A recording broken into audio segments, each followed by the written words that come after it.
Você está no podcast Academia do Agro, dedicado à competitividade do agronegócio brasileiro, com abordagem de temas que fazem parte do seu cotidiano, trazendo dicas e sugestões para o seu trabalho. Vamos juntos!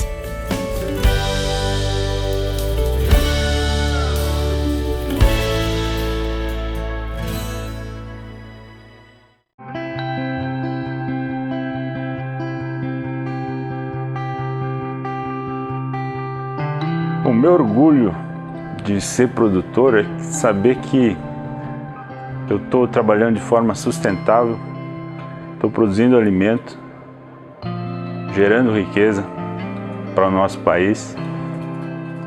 E um orgulho grande que eu tenho também é que o meu filho está seguindo esse caminho.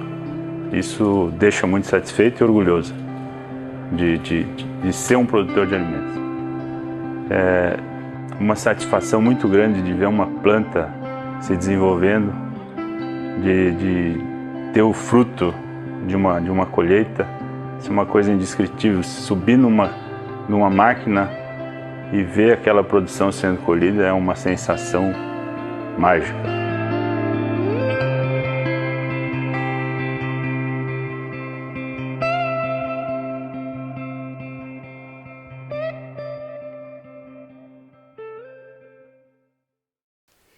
Esta mensagem que acabamos de ouvir é do Wilson Baron, distribuidor agrícola e empresário rural na região de Formosa, GO, e que ele concedeu uma veiculação da empresa de insumos FMC e que tinha como principal tópico a importância que o campo tem na vida do agricultor. Baron contou como a agricultura mudou a sua vida. Bacana, né? Mas, melhor ainda, hoje teremos o Baron aqui conosco, ao vivo e em cores, contando um pouco mais da sua bela trajetória de vida e profissão. Ele, como tantos outros, são daqueles heróis que, mesmo que às vezes pouco falados ou divulgados, fizeram parte da linha de frente em vendas e assistência técnica de suas sementes e que alimentaram o motor da companhia, dia após dia, como representantes, desbravadores e líderes de venda. Hoje, Wilson Baron é empresário, sendo um dos gestores da Tchê Produtos Agrícolas, distribuidor de insumos agrícolas na região, e também produtor rural de destaque nesta mesma região.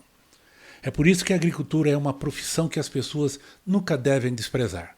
E indo mais além, é importante reconhecer os produtores rurais como membros muito importantes da nossa sociedade e que fazem o seu melhor para que tenhamos algo para comer todos os dias. Beleza? Então vamos conversar com Baron.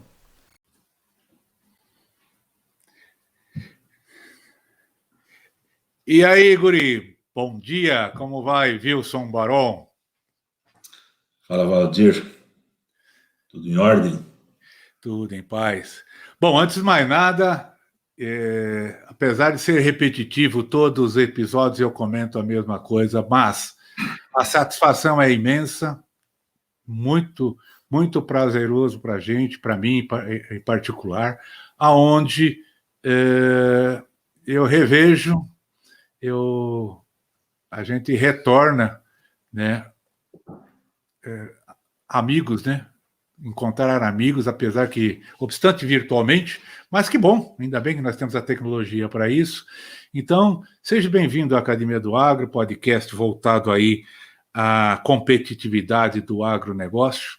E, para mim, como eu te disse, é muito, muito bacana contar com profissionais que fizeram parte da minha trajetória e que cada um de vocês fizeram também a sua trajetória.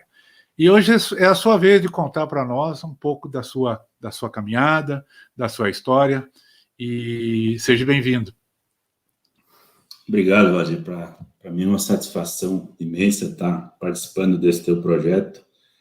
Te parabenizo por ele. Tenho ouvido vários episódios aí, né, relembrando muitas histórias lá das antigas. Então, é muito gratificante poder participar e tentar contar um pouco dessa nossa caminhada aí, né, cara, que já estamos inteirando 39 anos de história profissional, né? Então, vamos lá. Então, esses cabelos brancos, nossos cabelos brancos, tem o porquê, né? Se alguém perguntar, não é tingido, não é moda, não é fashion, não. Inclusive, Baron, eu tenho, nesses períodos anteriores, eu tenho lido bastante, muitos trabalhos, muitas obras, muitos livros bastante interessantes. E um deles, que eu li, que retrata bem o podcast que nós estamos fazendo, chamado Memórias do Presente, é o nome do livro.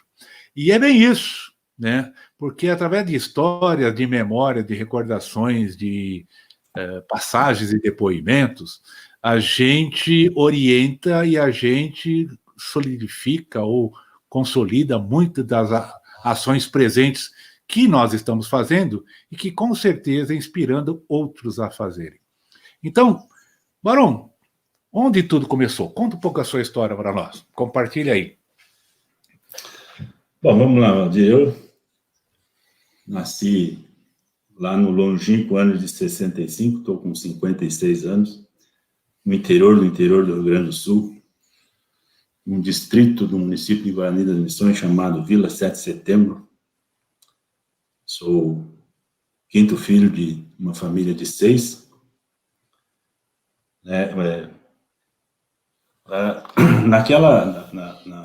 Naquela região, vamos dizer, noroeste do Rio Grande do Sul, lá se caracteriza por imigrantes, ou alemães, ou italianos, ou poloneses. É uma região onde teve talvez a segunda ou a terceira fase da colonização do estado, né? Então, eu nasci lá, pai de origem alemã, mãe de origem italiana, família humilde, pai trabalhava, era carpinteiro, a mãe costureira, e sempre com origem na terra, né? Tinha um pedacinho de terra também, mas nada que desse sustento à família naquela época, né? Então, minha família é uma família muito solidária, a gente sempre se ajudou muito, os irmãos mais velhos iam crescendo e se estabelecendo e ajudando os demais de uma forma financeira ou através de orientações, enfim, tudo era válido, né? E a gente sempre teve essa origem bastante humilde, mas, graças a Deus, nunca faltou nada, né? Nunca passamos fome nem frio. A gente não tinha, talvez, os luxos que vamos dizer, existiam na época, que eram muito poucos, mas tinha o básico e do bom. Eu lembro de umas histórias assim que nós estudamos tudo em escola pública, né? Tinha que ir de uniforme todo dia. O uniforme da escola era uma calça azul, de tergal. Minha mãe que fazia, lógico. Então, quando tinha festa da igreja, eu ganhava uma calça nova. Adivinha a cor da calça? Era azul de tergal, porque ia servir para o uniforme depois, né? E fora que um ia passando para o outro também, né? Os irmãos mais velhos iam passando para o mais novo. E aquilo não tinha fim, né? Só o dia que rasgasse mesmo, que não tinha mais o que fazer, e ainda virava pano de chão. E assim, eu acho que como cada 7 em 10 meninos, meu sonho era ser jogador de futebol. Mas tu sabe muito bem que o talento nunca tive para isso, né? Mas até os 10 anos eu ainda sonhava bastante com isso. Depois eu caí na real também, né? Cara, isso aí não vai dar certo. Eu vou ter que fazer outra coisa. E aí, sim, a gente vai se espelhando nos irmãos. O meu irmão mais velho tinha feito ginásio agrícola, colégio agrícola, né, era técnico. Eu vou por esse caminho também. Né? A nossa região é muito ligada a isso, né? Então, é o que se tinha. Não tinha indústria, não tinha nada naquela região praticamente. Uma ou outra agroindústria lá, bem em fase inicial, mas nada muito consolidado. Então, assim, eu estudei nessa escola pública, lá no mesmo lugar que eu nasci, fiz até a 8ª série, depois eu fui para um colégio interno, 300 e tantos quilômetros de casa, lá no Alegrete, né? Fiz o técnico agrícola lá. Era muito bacana, porque a gente ia para lá, cara, eu tinha 14 anos, eu ia para lá e me comunicava por carta com a minha família. Rapaz, será que um de nós hoje tem coragem de largar um menino de 14 anos para o mundo sem poder se comunicar? É um troço que a gente não consegue imaginar hoje, né? E assim, a gente ia com o passar do ônibus e talvez uma taxinha que tivesse que pagar lá, o resto a escola dava tudo, né? Então, eu tinha cama e comida, roupa lavada, tudo por conta da escola, e pro resto tinha que se virar lá. A gente voltava nas férias ou esporadicamente em algum momento no meio do caminho, assim, né? E aí tinha que voltar de carona. Rapaz, aquelas estradas de chão lá, pegar carona, volta e meia, um caminhão parava, mas tipo assim, tu saía, a jornada começava às 7 da manhã, tu ia chegar em casa quando chegava 10 da noite. E alguns trechos a pé ainda. Enfim, mas isso foi muito, muito bom, muito gratificante. Acho que ajudou a moldar o que a gente é hoje também, né? E isso não foi um privilégio meu. O mundo era assim naquela época, né? Em momento algum eu reclamo disso, muito pelo contrário. Eu acho que foi muito positivo, né?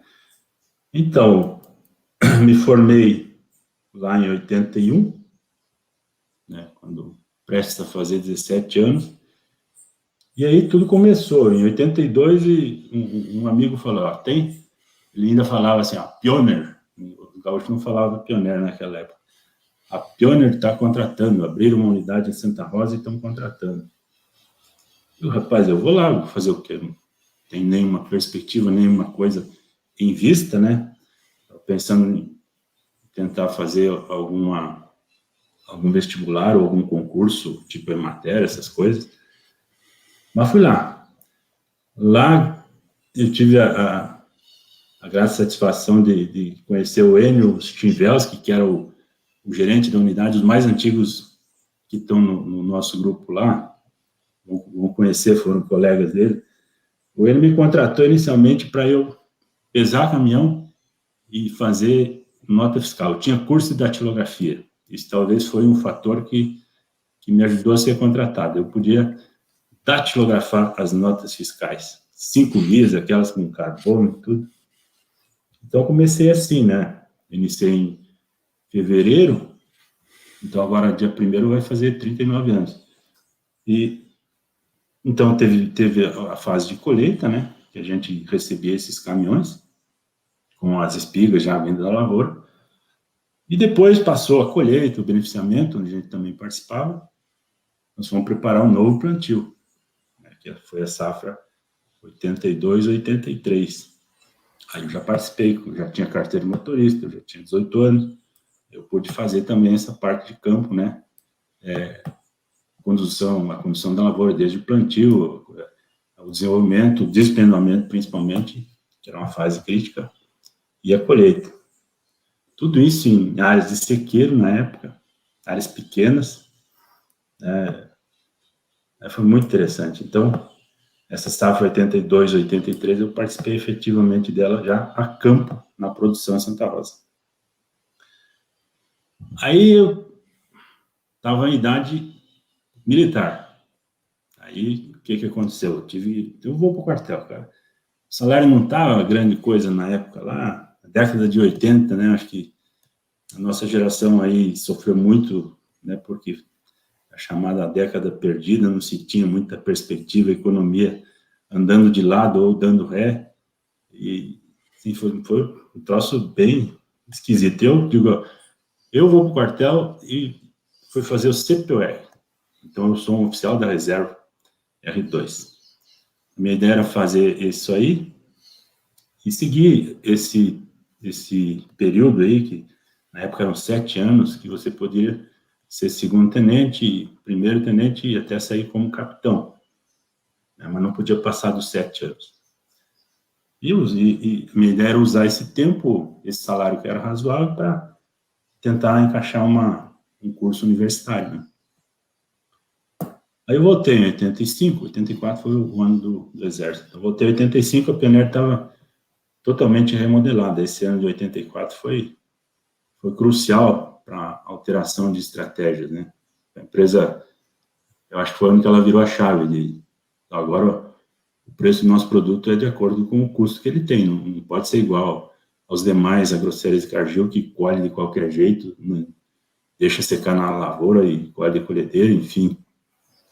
Não, a Pioneer sempre colheu em espiga, sempre teve um cuidado extremo com a semente, e não conseguia valorizar. A partir dessa fase, então, se virou a chave, se passou a valorizar, né? Teve um time técnico que entrou no processo, né? Eu conheci na época o Toneto lá, e depois lá na frente a gente voltou a se encontrar também, enfim. Então voltei em 85, fiz o processo de final da colheita e beneficiamento, né, lá em Santa Rosa. Aí o Delmar Brenner, que era o gerente lá na época, me convidou para ir para Marechal Rondon. A Pioneer enxergava Marechal Rondon como talvez uma grande possibilidade de montar uma unidade de produção lá, porque naquela época estava enchendo o reservatório de Itaipu, né? Então eles imaginavam, aqui deve virar um negócio bacana, chover demais, enfim, a terra lá era fantástica, é fantástica, né? E eles pensavam em aproveitar isso. Então fui para lá para conduzir alguns trabalhos, né? Junto com o Delmar, sob a batuta do Delmar. Fiquei lá por um ano. Naquela época estava iniciando Safrinha, conheci lá o Lademir também, me ajudou muito naquela fase. Fiquei por um ano, desenvolvi o trabalho que foi solicitado lá. Foi a pior seca da história. Então, aquilo que eles imaginavam não aconteceu. Na verdade, foi um ano extremamente seco lá. Então, fiquei lá em Marechal Rondon até 85. Nesse meio tempo aí, o Cláudio entrou na empresa. Montaram aquela estrutura de Londrina. O Dr. Sugan já estava lá, já tinha unidade de pesquisa lá, né? E o Cláudio entrou para ser o coordenador, o gerente de departamento técnico na época, né? E o Cláudio me chamou para ir lá, para desenvolver os trabalhos a partir de lá. Então, não tive dúvida, vamos para Londrina, sem problema nenhum.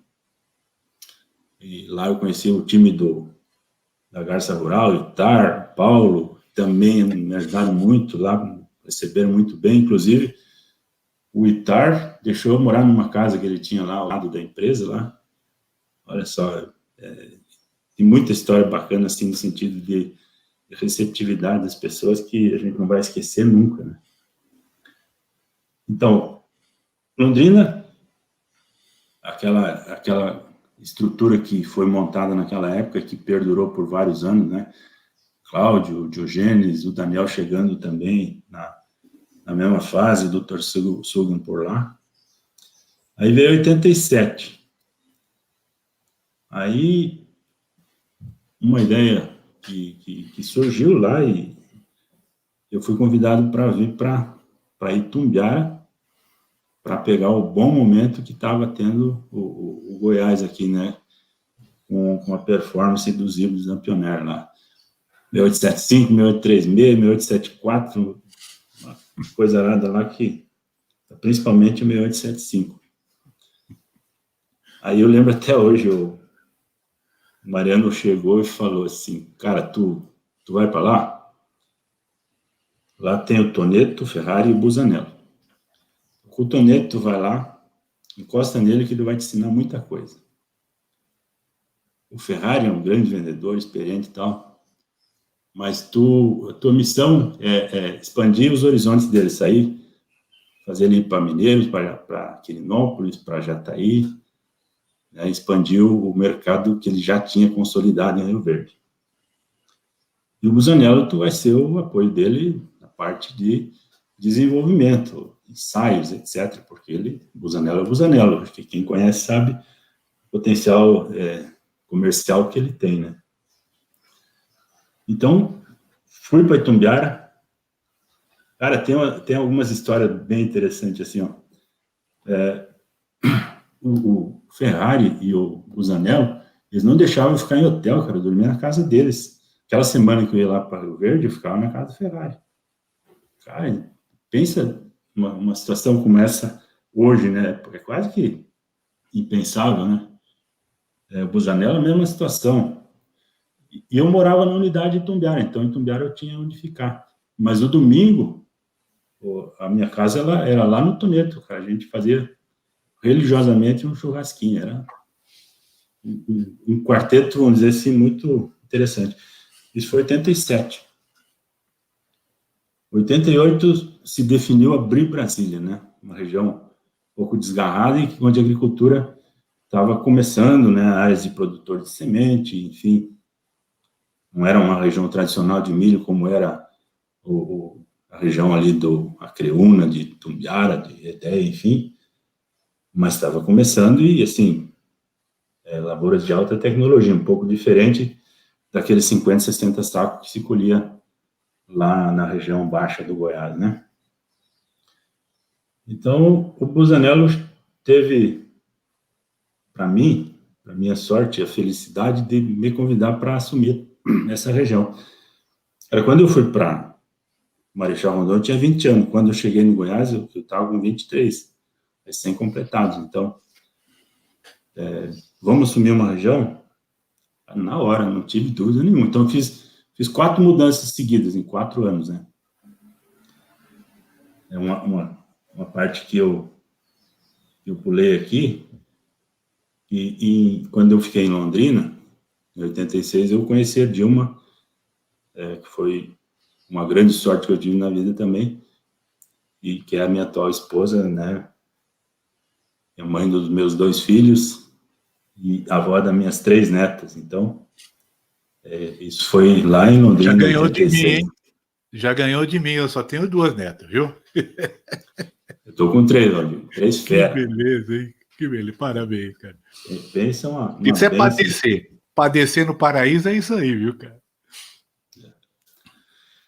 E assim, lá em Londrina, assim, o apoio que nós tivemos, um profissional que eu respeito demais, né, que foi o Cláudio, um troço fantástico. O Cláudio me ensinou muita coisa, né? Imagina, me deu oportunidade, me orientou, sempre com o maior carinho, sabe?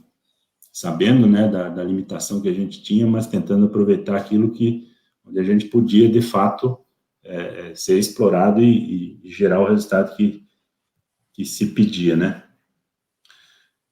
Então, assumindo a representação em Brasília, a região nova, não tinha porra nenhuma, né, em termos de milho. Tinha uma Busanello com contato com 2 ou 3 clientes ali da Copadef, que já existia, né? E com aquilo a gente veio, com aquela orientação. Mas pensa, a região que eu fazia, pegava o noroeste de Minas ali, o que tivesse ao alcance, né, o Naí, Paracatu, pegava a Bahia, né, Barreiras, tinha meia dúzia de gente lá querendo plantar milho também, e até onde, para o norte, onde pudesse chegar, a gente podia ir, mas não tinha perna nem para fazer aqui em volta, né, Cristalina também estava dentro dessa região. Então, a gente começou gradativamente a fazer um trabalho. E o que podia fazer na época? Escolher os melhores produtores, os maiores, os mais tecnificados, usar a ferramenta que a gente tinha, que era a genética, e encostar nesse pessoal e lado a lado, e orientação, e pegar, transformar o plantador de soja em milho. Não era uma tarefa fácil na época, porque se plantava milho com soja com EGAN, e alguns queriam também plantar o milho com EGAN. Tanto que a EGAN largou uma plantadeira de disco uma vez para enfrentar a concorrência da líder, que era a Semiato na época. Aqui na região sempre foi a Semiato, né? E, rapaz, muito, muito bacana esse começo aí, né? De trajetória. Então, a gente teve sucesso com os materiais que se tinha na época, né? Começamos a desbancar. Aqui era basicamente Cargill Agroceres. Você não tendo uma parceria comercial, tu tinha que dar os pulos, né? Não tinha nem muita questão da venda direta na época, enfim. Só se vendia à vista, era um outro mundo. Eu cheguei a mandar pedido para a Pioneer por Telex, né, Valdir? Eu acho que talvez a geração Y aí nunca tenha visto um Telex, talvez só em museu, mas eu mandava pedido por Telex. Eu chegava nas secretárias das empresas lá que ajudava a gente, ó, passa para mim, por favor, que isso é urgente, né? Ela, aquela fitinha toda furada e saiu lá em Santa Cruz. A outra opção era correio, mas o correio, acho que nem Sedex tinha, então o correio era 10 dias, uma semana, 10 dias. Para chegar um pedido lá, para depois faturar. Uma das grandes invenções nessa fase aí, que foi talvez para a área comercial mais revolucionário que o celular é hoje, foi o tal de facsímile. 91. Você mandava o pedido integralmente lá para baixo, numa foto. Que coisa maravilhosa aquilo. Para quem passou por Telex, sabe disso, né? Aquilo foi uma revolução muito maior que qualquer outra. Assim, aquele foi um salto assim de uns 10 degraus, uma vez só. Foi. Um troço impressionante, cara. Foi mesmo. Nos deixou assim numa condição extremamente confortável, né? E eu acho que chegamos na Pioneer, ficamos até 99, safra 99, 2000, foi a última, né? A região gradativamente foi sendo desmembrada, né? Logo a Bahia ficou para trás, logo Cristalina e Unaí ficou para um lado também, e eu acabei ficando sempre aqui em volta de Brasília. Eu morei, quando eu cheguei na região, morei em Brasília até 94. Em 94 mudei para Formosa, onde eu estou até hoje, né? Formosa, muito mais fácil acesso, uma cidade menor, enfim, para as crianças na época que estavam com 4 anos, 3, 4 anos, construíram seu grupo de amigos aqui, foi muito feliz essa decisão de vir para cá, sabe? A vida social também, gente mais parecida conosco, né? Brasília é uma cidade um pouco fria, né? No sentido que você, às vezes, mora ao lado de alguém que tu nem bom dia dá para ele no apartamento, porque os horários não dá certo de se encontrar. Então, ficamos na Pioneer desenvolvendo esse trabalho aí até 2000, foram 12 anos, né, como rep da Pioneer. Foram 6 anos lá como funcionário, né, carteira assinada, e mais 12 anos como rep. E aí, em 2000, a gente tomou aquela decisão, você acompanhou, né, eu te agradeço, assim, por todo o apoio ao longo. Se eu não me engano, nós trabalhamos junto por uns 9, 10 anos, não foi? Por volta disso. 10 anos.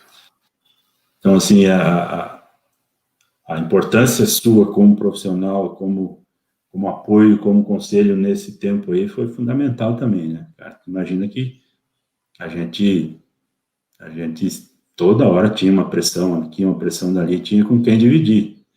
E sempre fomos muito bem recebidos nesse sentido, muito bem orientados e apoiados, né? Então, te agradeço aí por essa fase aí. E como em 2000 também, talvez foi uma das decisões mais difíceis que eu tenha tomado, porque, pensa, ser um representante da Pioneer naquela época era uma situação muito cômoda, muito desejada até pelos profissionais, né? Pelos nossos colegas. Eu tinha um volume de venda bem significativo, né, uma participação no mercado bem interessante, e a gente optou por virar a página. Cara, minha história até aqui foi essa, daqui para frente eu vou fazer. Inicialmente, a gente ia fazer de outra forma, não teríamos a parceria da Pioneer, né, porque já existiam parceiros que eu mesmo tinha desenvolvido aqui na região, e logicamente que a Pioneer seguiria com eles. Por uma razão que eu não sei, não deu certo a sequência de trabalho com essa turma aí, e nós fomos convidados. Isso foi, talvez, teve um grande impacto na empresa que nós temos hoje, né? Porque a gente já começou grande, né? As vendas que a gente fazia, que eu fazia como representante, né? A gente, como empresa, como distribuidor, deu sequência naquele trabalho. Então, para mim, foi muito simples. Para o pessoal que veio para me substituir, que no caso foi o Cacheta, eu acho que foi muito bom para ele também, mas ele também trouxe ideias novas de outra região, que somado ao que já tinha sido feito aqui, a gente deu mais um salto, né? Eu acho que o Itabajara chegou, eu não lembro exatamente o ano, se foi 2000, 2001, mas com a chegada do Itabajara também, isso tudo foi agregando para que a gente tivesse sucesso. Então, nós, como empresa, já começamos com um volume bem significativo de negócio, né? Podendo fazer um trabalho bacana, contratar pessoas, treinar pessoas e dar sequência nisso, né? Que a gente começou lá atrás. E, assim, a história dessa outra parte aí, no início é um choque, você sai... Pô, eu vendia uma semente que tinha uma qualidade excepcional. Eu podia desenvolver um trabalho e mostrar o diferencial, colher o fruto desse trabalho. Quando nós passamos a trabalhar com químicos, isso não era uma realidade. A maioria de produtos genéricos, na época não era tanto, mas já tinha. Aí não era o teu trabalho ou a qualidade do produto, era muito mais uma questão de preço que balizava o negócio. Aquilo para mim foi um choque, assim, eu demorei a assimilar, sabe? Demorei 1 ou 2 anos para assimilar, também vender outras coisas, mas também logo também a chave virou e a gente deu sequência, começamos a fazer um trabalho bacana, desenvolver esse mercado que a gente pôde, vamos dizer, roubar da concorrência, ou alguns produtores chegando também, uma região de expansão, né? Passamos aquelas crises de 2004, 2005, passamos com louvor, passamos com as contas pagas, porque a gente teve sempre, junto com os meus sócios aqui, o André e o Jorge, uma disciplina de gastar muito menos do que a gente ganhava, né? Não sangramos a empresa hora nenhuma, né? A gente, graças a Deus, conseguiu passar e isso nos deu mais uma alavancada, porque na crise gera oportunidade, de fato, isso é uma grande realidade, né? Assim, o grupo que a gente construiu a TIA na época, o Jorge e o André, o bacana é que são perfis diferentes, né? Um é mais relacionamento, um é mais técnico, outro é mais administrativo. Então, isso aí eu acho que foi o motor, o pilar que nos sustentou aí para desenvolver esse trabalho, assim. E, assim, eu sempre gostei muito de plantar. Se eu tenho uma paixão na vida, depois a maior paixão que eu tive foi o desejo de ser jogador de futebol, que foi frustrado, mas a segunda maior, de fato, é plantar lavoura. Cara, esse troço é muito bom. É um troço fantástico, é uma paixão. Você vê uma lavoura, você interferir nela, você modificar a forma como ela está indo, isso é um negócio que me agrada. Eu comecei a plantar em 92, ainda como representante da Pioneer. Nesse meio tempo, meus irmãos vieram também para me ajudar, os dois estão aqui, cada um tocando seu negócio próprio, né? A gente foi sócio em alguns momentos, mas hoje não, cada um cuida do seu negócio e graças a Deus eles estão muito bem, né? Mas eu comecei essa parte em 92, comprei a primeira área e foi plantando, e a hora que a gente abriu a TIA, então, ficou um pouco mais forte, vamos dizer assim. A gente começou na TIA a fazer desenvolvimento de agricultura em 2003, de forma bem lenta. Em 2007, não, a gente passou já para uma área um pouco mais representativa. E 2010 eu acho que foi o grande salto que nós damos, né? De área. Então, hoje a gente planta uma área bacana, são 6 unidades aí de produção, todas de média alta produtividade, uma coisa bem rentável, né? Eu acho que o momento que nós estamos passando na agricultura é fantástico, eu nunca vi nada parecido, talvez teve isso na década de 70, que eu era piá, não me lembro, mas como agora, eu nunca vivi. Assim, nós temos esse ano e temos mais no ano que vem ainda aqui, e praticamente as coisas estão bem encaminhadas, né? Nada é garantido, mas é um momento muito bacana. E, assim, estamos nessa fase de hoje. Hoje eu sou sócio da empresa eu já tenho um sucessor lá dentro, o Eduardo, que é o meu filho, o mais velho, já está lá dentro da empresa. Ele faz parte do que eu fazia, né? Então, eu deleguei algumas coisas para ele também. Né?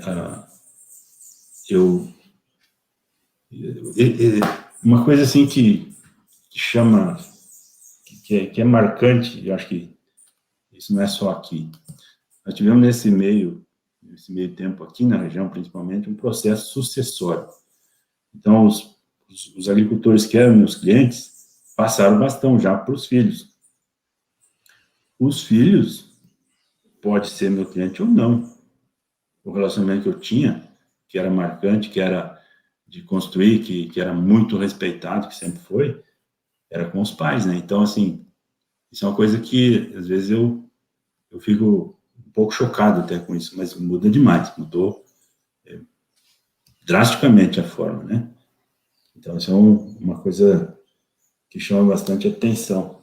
Mas, hoje eu estou na empresa, eu devo usar 50% do meu tempo cuidando da área técnica e operacional das fazendas, e os outros 50% ali na empresa, né?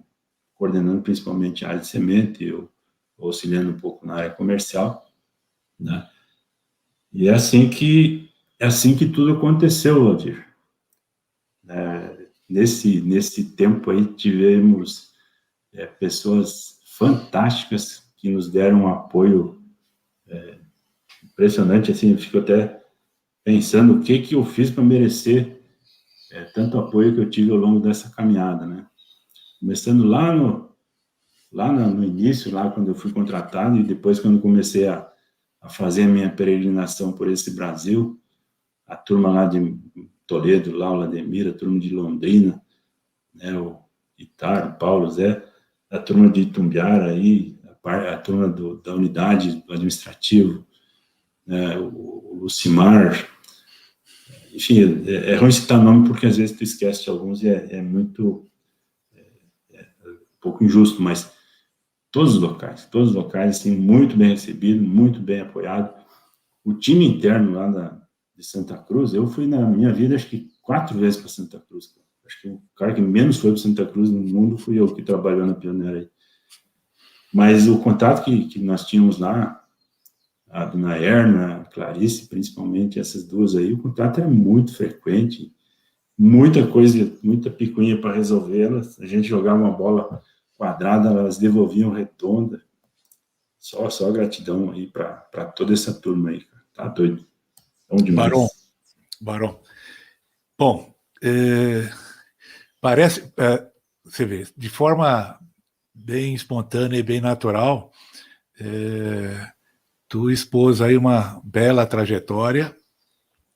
Você lembra? Não foi se ajoelhar no milho, né? Não foi confessionário. Foi bem espontâneo, bem natural e bem emocionante, porque você alinhavou toda a sua caminhada sempre com um ingrediente muito forte na vida da gente. Pessoas, né?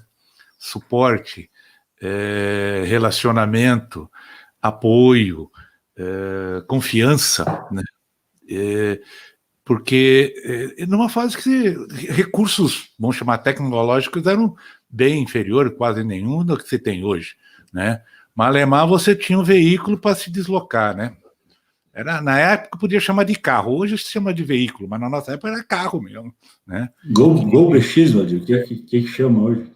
Gol BX, e quando você era premiado, você falou, não, nós vamos te promover, nós vamos deixar você fazer um misto quente no seu Gol BX. O que é misto quente? Põe um ar-condicionado recondicionado aí pro veículo. Mas eu queria te perguntar, você suplantou algumas perguntas que eu já tinha preparado aqui para te fazer, né? Mas dentre delas, eu queria te perguntar quais foram as agruras e bravuras que você se lembra que foram marcantes na sua etapa como representante comercial. Agruras e bravuras. Valdir, tem tanta coisa, né, cara? Aqui, no início, aqui nós estamos numa região um pouco diferente do que tinha na época. Aqui é 1.000 metros de altitude, 1.000 até 1.200. Então, nós chegamos aqui na época, eu vim louco de vontade de expandir o portfólio, de poder vender mais coisas, não só o 1875 como se tinha, né? Então, assim, o primeiro ano foi bacana, foi um volume de venda que me deu um sustento. Se eu não me engano, foram 7.500 sacos. Na época nós chamávamos em tonelada, né? Então, 150 toneladas de milho, que era 20 quilos o saco. No segundo ano, a gente subiu esse número. Mas daí, começou uma chuva dia 6 de dezembro e terminou dia 10 de janeiro. Uma chuva só, praticamente. Imagina o que aconteceu com o 1875. O Túrcico lambeu, simplesmente. As lavouras, assim, a gente colocava nossas lavouras ao lado de materiais tipo Cargill, 125, Agroceres 401, enfim. Tudo pé duro, né? O 1875 derreteu, né? E o que nós tínhamos para vender, né? Isso foi 90 para 91, então 91 já não foi tão bacana, mas daí para frente já começou a aparecer outros materiais, né? Aumentou a disponibilidade, principalmente 3210, aí já veio logo 3232, depois 3072, e a gente foi expandindo e mesmo perdendo área, né, que foi saindo Cristalina, saindo Naí, depois saindo Bahia, mesmo perdendo área, as vendas foram aumentando porque a área de milho também aumentou, né? A região foi amadurecendo. A região aqui foi iniciada a colonização em 78 com a Copadef, o projeto Copadef. E depois, gradativamente, a partir da década de 80, começou a chegar gente de todo lado, né? Então, assim, esse foi um momento bem difícil, assim, essa questão de sanidade dos materiais. Superamos aquilo, depois veio o episódio do 3041, né? Superamos de forma bacana, cara, foi desgastante, mas deu uma engrossada no nosso couro, troço fantástico. Os clientes que a gente teve que ou cancelar ou substituir o material, não perdemos praticamente nenhum. Eu acho que teve um que eu não consegui recuperar, mas ele também não era muito do ramo. Esse, de fato, não. Mas os demais. Aí depois veio os episódios dos grãos ardidos, né? Você sempre participou de tudo isso. Cara, impressionante. A gente tirava de letra aquilo, né? Pô, pro produtor um prejuízo 30%, 40% de grão ardido. Só que não era só os nossos materiais também, né? Os outros também tinham, né? Então, o pessoal entendeu isso como um episódio da cultura do milho, não da Pioneer. A Pioneer tinha o 30F33, que era altamente suscetível, mas tinha outros que dava para encarar. E a gente foi aprendendo com tudo isso também, né? Tecnicamente, fomos evoluindo. Depois, logo depois que veio a Cercosp, acho que demorou um ano para chegar aqui, quando veio também foi impactante, mas graças a Deus nós tínhamos o K75, já tínhamos uma outra história aí para ser contada, um outro time no comando da empresa, e foi, acho que onde deu a explosão, né? E aí eu já estava como distribuidor, né, não mais como representante. Bom, alguns casos, mas bravura, rapaz, tem muita história bonita, né, cara? O que eu mais gosto de lembrar, a gente chegava para fazer a programação do milho, assim, o produtor, que era nosso cliente, se alguém chegasse a oferecer milho, ele dizia assim, não, eu ainda não sentei com... Falava, ainda não sentei com o Barão, ainda não sentei com a turma da Pioneer, depois eu não... E era assim, rapaz, aí a gente chegava lá, falava, o que nós vamos plantar esse ano? Cara, aquilo era... Aquilo não tem o que supera, né, cara? Aí tu pegava... Nem o Mastercard, né? Aí tu pegava o sistema de combinação de híbridos, adequava a cota que tu tinha, ia fazendo os arranjos e dava tudo certo, cara, era muito, muito bacana e muito respeitado, né? Acho que nós, por sermos, acho que, lógico, a Pioneer, em muitos locais, ela foi a primeira empresa a chegar falando de milho de uma forma diferente, né? Então, eu tenho uma história que deu trabalho, mas eu acho que foram bacanas demais também, é chegar na fazenda, perguntar onde é que está a tua plantadeira. Aí o cara mostrava um pé de manga, tinha uma semeata lá com o resto de adubo dentro ainda, talvez alguma coisa de semente, vamos regular ela. Rapaz, e era uma viagem que tu tinha feito, às vezes, 200, 300 quilômetros para chegar naquela fazenda, como é que tu ia voltar?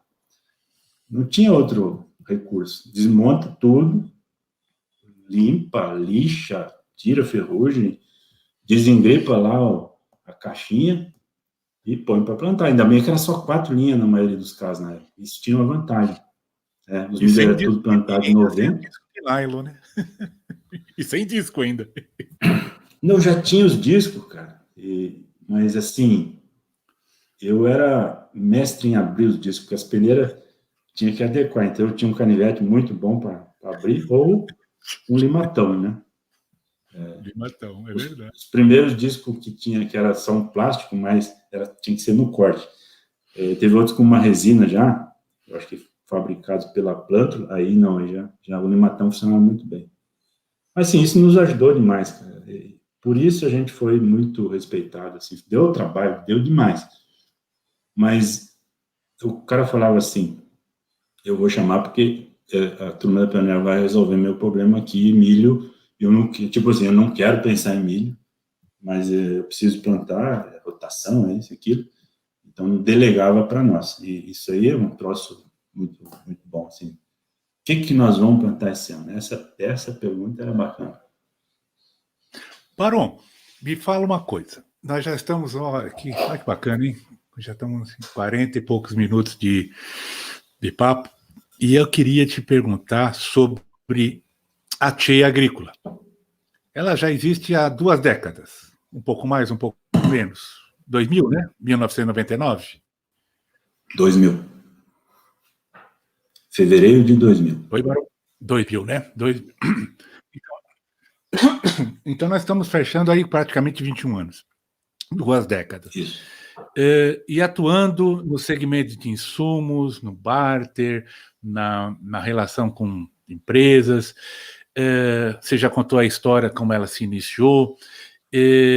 Conta para mim, hoje, como é que ela está? Qual que é a área que ela atua? Quantas filiais vocês têm? Qual é o número de colaboradores que vocês têm, diretos e indiretos? Área de atuação, não valores, não é isso, mas em termos de pessoas de campo, conta um pouco do seu organograma, da sua estrutura hoje, da vossa estrutura hoje da Tchê. Ok, Walter, como eu falei, a Tchê foi uma decisão talvez a mais marcante da minha vida, né, porque como eu saí de uma estrutura que estava redondinha para montar um negócio que sempre tem incertezas, né, mas foi uma decisão que a gente tomou, eu e a minha esposa em conjunto, não foi uma decisão unilateral, então a gente sempre discute isso e achamos que era um momento. E graças a Deus encontrei 2 sócios fantásticos, 2 pessoas extremamente competentes e honestas e comprometidas com o trabalho. Nós somos hoje uma empresa de 8 unidades, temos em torno de 110 colaboradores, mais ou menos, e desses aí, uns 45 atuando no campo, diretamente, né? Como representante de vendas, ou como agrônomo de campo, apoio técnico, enfim. O momento da distribuição é um momento bastante delicado. Então, você vê a consolidação, né, das empresas, os grandes grupos chegando, fundos entrando no processo. Então, de fato, a gente vai passar a competir com os cachorros grandes, né, e nós estamos muito conscientes disso, né. Do ponto de vista de gestão, a gente está fazendo o dever de casa, né, E agora estamos criando dentro da empresa plataformas especiais, específicas, seja nutrição, seja biológico, seja semente, e os químicos, é lógico, e tem alguma coisa de serviço. E, assim, tá um momento, não vou dizer que ele é tenso, mas ele é de atenção, né? A gente é muito consciente disso, desse movimento todo que está acontecendo aí, mas estamos indo, assim, com um crescimento bem bacana, né? E muito conservadores, velho. Se é que a gente tem uma característica, nós três somos conservadores, ele não fala loucura, né? Isso, às vezes, inibe o nosso crescimento, torna ele mais lento, mas ele é lento e gradual e seguro. Então, se existe uma característica, é essa, né? Mas tá assim, e paralelo a isso, temos um negócio de agricultura também, que é a parte mais gratificante que eu te digo do processo aí, né?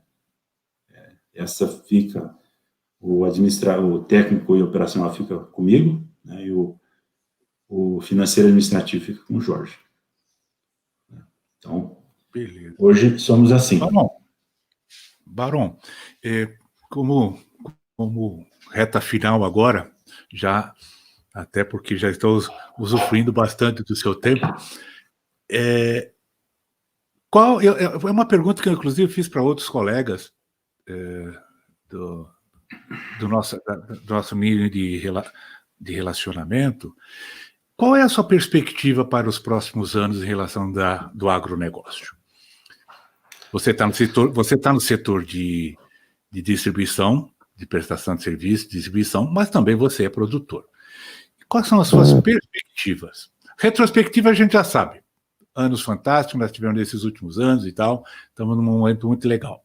Mas e esse futuro? O que nos reserva na sua visão? Aldir, infelizmente também, assim, que eu acho que tudo no mundo está se consolidando, né?